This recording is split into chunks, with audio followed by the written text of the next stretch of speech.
eu sempre digo que eu sou a terceira geração de uma família de fazendeiros que sempre gostaram de tecnologia. Então, meu avô, ele era moderno para a sua época. Meu pai também foi moderno para a época dele. E eu acho que nós estamos dando prosseguimento a isso. Isso se faz necessário você buscar crescimento, buscar eficiência nos resultados e buscar também facilidade operacional. Quando eu assumi a Santa Luzia, meu pai produzia menos de 5 milhas de leite. Hoje nós produzimos 40 milhas de leite. Isso, a fazenda é do mesmo tamanho que sempre foi. Ou seja, isso conseguiu com tecnologia, com mais eficiência.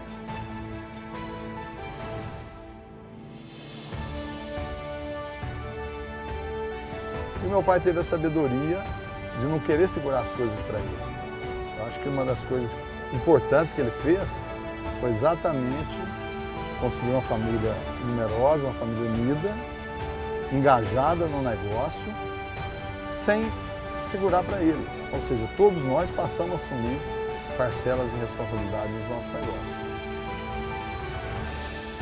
Eu acho que isso foram decisões, estratégias importantes que permitiram que a gente atingisse os níveis de produção e de produtividade que nós temos hoje. Então, você está numa propriedade e você usa mal as suas aguadas, você esgota o potencial hídrico da sua fazenda, não é sustentável.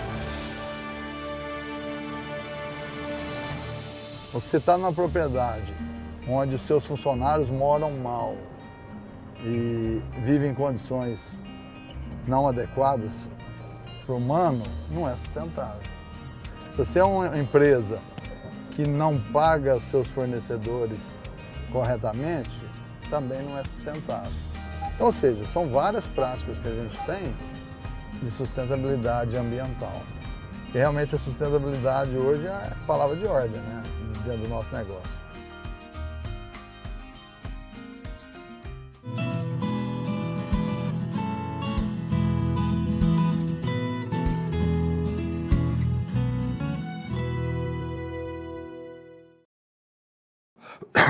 Olá, amigos, boa tarde, sejam bem-vindos mais uma vez ao Notícias Agrícolas aqui. Agora, para falarmos do boi, né, vamos dar uma olhadinha com o Douglas Coelho, da Radar Investimento, como que ele está vendo a situação, quer dizer, final de primeiro giro, os últimos animais saindo, o mercado um pouco confuso em termos de balanceamento, frigoríficos pequenos e grandes aí, deixando o cenário nesta sexta-feira com um pouco mais de clareza, depois de quase 10, 7, 8 dias aí, com uma certa confusão, desde que o Esalq lá atrás, semana passada, chegou a bater em 146 em São Paulo. Vamos então a São Paulo. Douglas, seja bem-vindo, muito obrigado por sua participação aqui. Você viu a minha abertura, né, Douglas? O que você acha, então, como que você delimita o cenário para o boi gordo em São Paulo? Vamos começar por São Paulo, nesta sexta-feira aqui, encerrando a semana. Hein? Muito boa tarde, Giovanni, boa tarde também a todos os amigos do Notícias Agrícolas, sempre um prazer falar com vocês. Bom, vamos lá. O que a gente vê em São Paulo hoje, Giovanni? Você colocou muito bem ali, colocando o Esalq até antes do feriado, batendo 146,80, né? Passado essa semana a gente tem um quadro até um pouco mais nítido, depois de o comecinho da semana ser um pouco mais cinza, mais nebuloso, né? Na semana passada, boa parte dos frigoríficos viram sim alguma concentração da oferta, né? E também pressionaram de uma forma muito mais coordenada os preços de balcão em São Paulo, isso antes do feriado, né? Foi bem nítido. Algo que está vendo nessa semana e hoje ficou até um pouco mais claro, né? Todo esse cenário bem coordenado, ele ficou um pouco mais difuso, né? Ficou um pouco mais espalhado. Então, as indústrias de pequeno porte que estavam pressionando, saíram um pouco, né? Deixaram essa pressão para trás e começaram a comprar animais ao redor de 152, 153 à vista bruta em São Paulo. Enquanto os grandes frigoríficos, né, as indústrias de maior porte, já tinham algum animal de termo, algum animal de parceria, de confinamento já programado, continuou aí negociando fazendo ofertas de compra, né, ao redor de 150 vistas nas mesmas condições, ou até 148 nos casos de pressão mais firme, né. Isso que a gente está vendo hoje é um cenário bem heterogêneo, seja de escala ou seja de preço. Mas é possível dizer que essa pressão de baixa já perdeu boa parte da força. Perfeito. Quando você falou oferta aí dos grandes, estamos falando do atermo, né, Douglas? Que os pequenos não têm muito acesso, né? Isso, exatamente. Por isso que esse foi o principal fator aí, essa chave dessa virada da semana passada para essa. Se esse animal a termo, quem estava um pouco mais programado, manteve a pressão, né, um pouco mais confortável, e quem estava no spot ainda estava disputando esse animal de confinamento aí, que tende a ser menos concentrado daqui para frente quando a gente olha para trás. Por isso, então, que os frigoríficos de menor porte, que estão basicamente no spot, né, saíram um pouco da pressão e subiram um pouco os preços, né, porque senão eles ficariam sem mercadoria, né, Douglas? Perfeito, exatamente. Perfeito. Douglas, você falou então dessa heterogeneidade aí de preço e escala. Mais ou menos, então, como é que a gente baliza o máximo e o mínimo aí nessas duas pontas aí pela radar? Bom, hoje a gente viu aqui o indicador de físico, ele é bem próximo aí de 149,50, 149,70 à vista, livre de impostos em São Paulo, né? E quando a gente olha para as escalas, apesar de elas estarem bem diferentes entre si, a gente vê a maioria do pessoal fazendo o final da próxima semana, dia 25, 26, e quem está até mais confortável está olhando para o dia 29. Então a gente pode considerar entre 26 e 29 essa gangorra aí de escala, né? Exato, exato. Às vezes sempre surge um buraco ali para colocar, né? A gente está entre safra, pode surgir alguma intervenção, algum buraco para completar até esse período, mas a grosso modo, de maneira geral, é isso mesmo. Perfeito. 26, 29, 25. Douglas, conta uma coisa para a gente também aí do ponto de vista de primeiro giro. Aí a gente tem visto algumas análises falando dos animais ainda que estão saindo, né? Esses últimos animais, a gente pode considerar os últimos lotes que estavam fechados, né? Isso daí está pressionando um pouquinho ou é muito pouco, dado que o primeiro giro foi fraco também, né, Douglas? Bom, acredito que já pressionou mais, né? A metade da semana passada, meados da semana passada, o final da semana passada, eu acho que ficou mais nítido, mais claro isso aí. As próprias chuvas também, o aumento das chuvas ali ao redor do dia 10 de outubro, forçou um pouco dessa saída, né? O que a gente viu nessa semana agora foi uma semana um pouco mais truncada, mais travada, né? A indústria já não tem tanta facilidade assim para negociar com o pecuarista, conseguir esse boi de uma maneira mais tranquila. A não ser quem já tinha esse animal programado antes, né? Mas, enfim, quando a gente olha em concentração, é possível dizer que a semana passada ou a semana retrasada foi mais forte nesse sentido. Perfeito.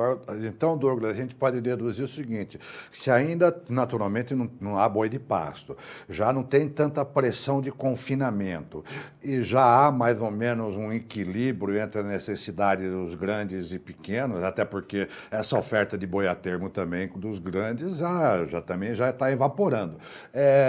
Há uma possibilidade, então, para cima, a partir da semana que vem, pelo menos algo que vocês estão vendo isso no radar, fazendo um trocadilho com vocês aí da radar, não? Tá, vamos lá. Dado que essas indústrias já têm algum animal a termo, não é possível que eles iniciem a semana com alguma pressão ainda, né? Basicamente não vai mudar muita coisa do que está acontecendo hoje, que aconteceu na quinta-feira. Mas a partir de meados da próxima semana, né, se houver alguma disputa maior no spot entre esses frigoríficos menores, os médios também tentando compor alguma escala, a gente pode ficar um pouco mais animado sim. Isso olhando pela oferta, né? Quando a gente olha pela demanda, o cenário ele é um pouco mais otimista ainda, né? A gente não, olhando só para a oferta, a gente tem uma visão, quando a gente coloca a demanda na balança, a gente pode até ampliar essa visão. Por quê? Porque se a gente for considerar o ritmo das exportações até meados de outubro, esse mês pode ser mais um mês de recorde de volume, né? Ao redor de 150 ou até 160 mil toneladas. É um volume muito forte, 33%, 35% em relação ao ano passado. E quando a gente olha para o mercado físico aqui no atacado, né, a carne não teve nenhuma queda relevante desde 10, 11 de setembro, né? É um período muito grande, né? Ou seja, Essas exportações têm drenado boa parte da produção e os estoques aqui estão bem enxutos, né? Esses preços estão refletindo sua sustentação. Uhum. Certo, mas isso aí é algo que a gente localiza em São Paulo apenas, Douglas? Bom, quando a gente compara São Paulo com outros estados, a pressão aqui foi maior, inclusive, quando a gente compara em Goiás, Mato Grosso do Sul e Mato Grosso, né? Esse Exalc que você comentou de 146,80 na quinta-feira retrasada, ela dava um diferencial de base positivo para Minas e anulava a diferença em relação ao Mato Grosso do Sul, né? Isso é uma coisa bem atípica, né? Ou seja, o mercado falando de preço de Minas está acima do preço de São Paulo e o preço do Mato Grosso do Sul é igual ao preço de São Paulo. Aqui é um grande centro consumidor ainda, é uma grande praça exportadora, né? Naturalmente deve ter algum ar.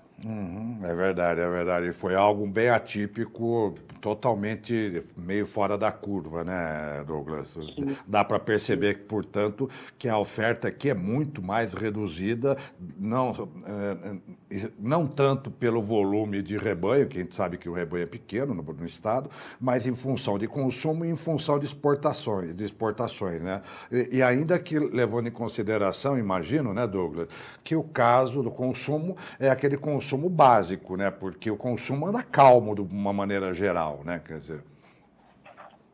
Sim, a gente não tem uma evolução ainda relevante, né, firme do consumo, né, o desemprego, né, o ritmo da economia ainda continua afetando esse lado do nosso setor, né, mas quando a gente olha por outro lado, né, para as margens da indústria e a diferença do preço da carne bovina com a carne de frango, a gente vê que a competitividade da carne bovina entrou dentro da média, né? A carne de frango já não está afetando tanto assim a competitividade da carne bovina, né? Já está dentro da normalidade, e aí quando a gente olha ainda para os dados da margem do frigorífico, né? A margem de comercialização boi carne, ela está em tendência de alta, o que pode destravar algum preço para cima, né? Alguma gordurinha aí garantir a sua matéria-prima e manter suas operações. Douglas, tem alguma... Você falou de margem, né? A gente olhar só pela ponta de varejo e a ponta da indústria, a ponta do atacado, tem alguma possibilidade deles começarem a aproveitar um pouco para buscar uma margem maior em função de que já está saindo o 13º de funcionário público, primeira parte, o setor privado também já começa a pagar pelo menos a primeira parte do 13º, e aí mesmo assim, sem retornar essa margem porteira para dentro, Douglas? Bom, a margem hoje em dia ela já está relativamente mais alta quando a gente olha com a margem em meados do ano, né? Isso já é positivo para o setor como um todo, para as indústrias, né? Principalmente para aquelas que acessam o mercado asiático, aproveitaram essa janela de alta do dólar com volume histórico, recorde histórico. Mas é possível sim que no final do ano, né, conforme os empregos temporários são gerados, as festas também começam a ganhar corpo, né? Seja a festa de ano da empresa, seja o Natal, seja o Ano Novo, né? Isso também já pode melhorar um pouco aí essa demanda do varejo e, querendo ou não, faz parte da estratégia, né, do atacado, do frigorífico, trabalhar essa questão de margem, seja com corte grill, seja com dianteiro, né? Exatamente. É sempre comum eles fazerem esse movimento. Agora, a gente olha então também, a gente olha para frente, né, Douglas? Vamos ver, a gente não vai ver tão já boi de pasto com volume suficiente, até porque isso não é pão, né? Não é fábrica, não é padaria, então vai ter alguma coisa lá para dezembro, novembro, mas muito sem padrão, então não vai haver volume. E há alguma expectativa também, segundo o Notícias Agrícolas ontem, conversando com confinadores lá de rancharia, que estão vendo que um segundo giro de confinamento também não deve apresentar um volume histórico, pelo menos considerado histórico, em relação ao passado. Certamente deverá ser maior que o primeiro giro, mas não está se apresentando, os animais que estão sendo levados para para confinamento, é um número muito reduzido, só grandes mesmo confinadores. Então, aparentemente, vai juntando um pouco demanda em alta pela movimentação típica de final de ano e redução da oferta. Aparentemente, há uma tendência de alta, né, Douglas?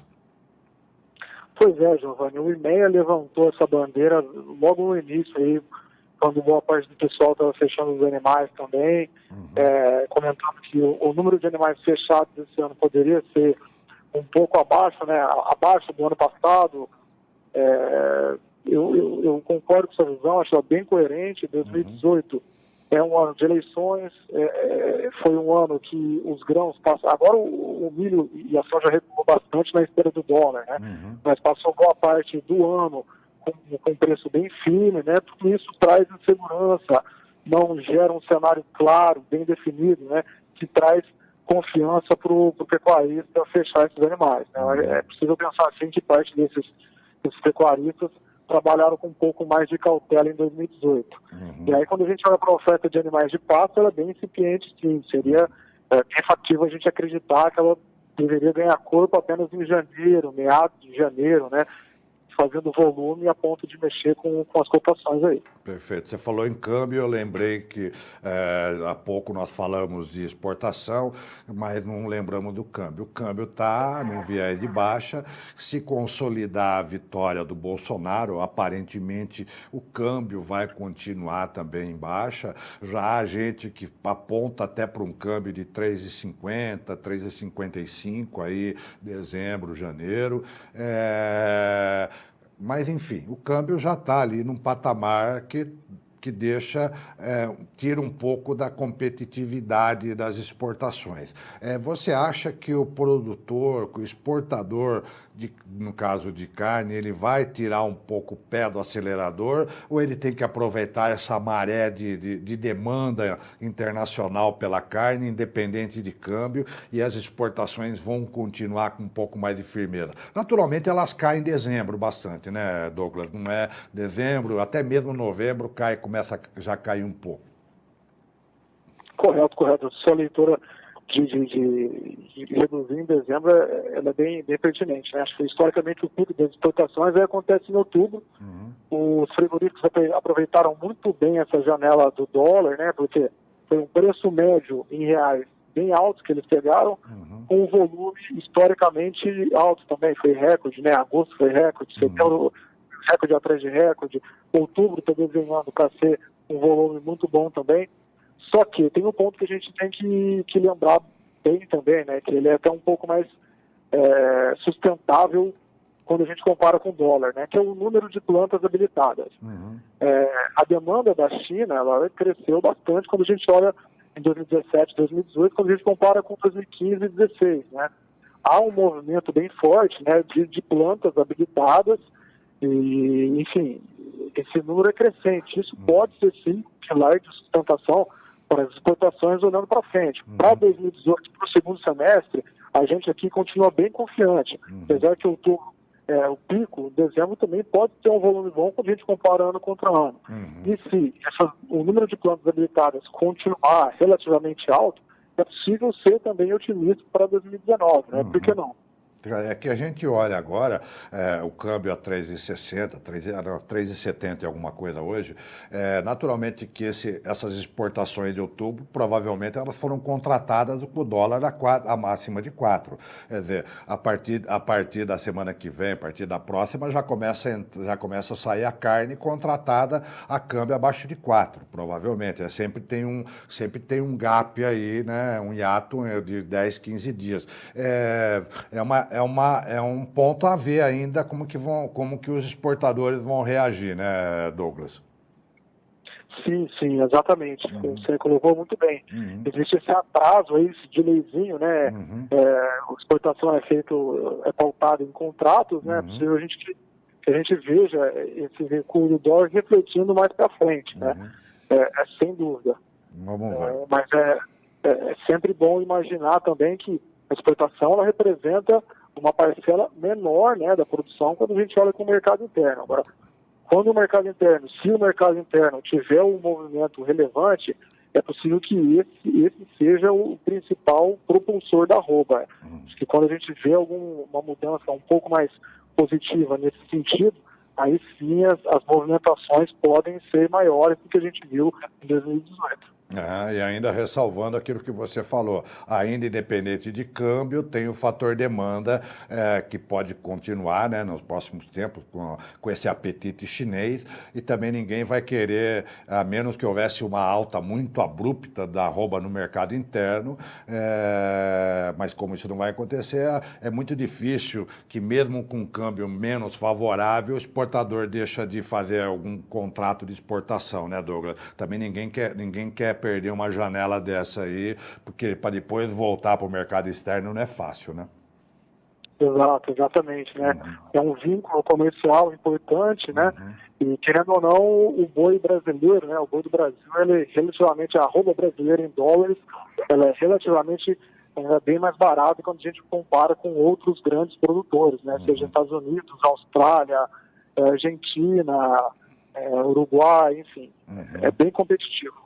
E por falar nisso, a gente, só para concluir, estamos falando de exportação, estamos vendo que o Brasil não conseguiu fechar a cota Hilton para a Europa, né? Quer dizer, mais uma vez, já temos uma cota Hilton muito baixa, perto até mesmo do Uruguai, em comparação, menor que a Austrália, muito menor que a Argentina, e mesmo assim o Brasil não consegue fechar uma cota Hilton para a Europa, que é pequena para os padrões nacionais, ou melhor, pelo tamanho do rebanho, e que seria um grande fator de valor agregado, né, Douglas?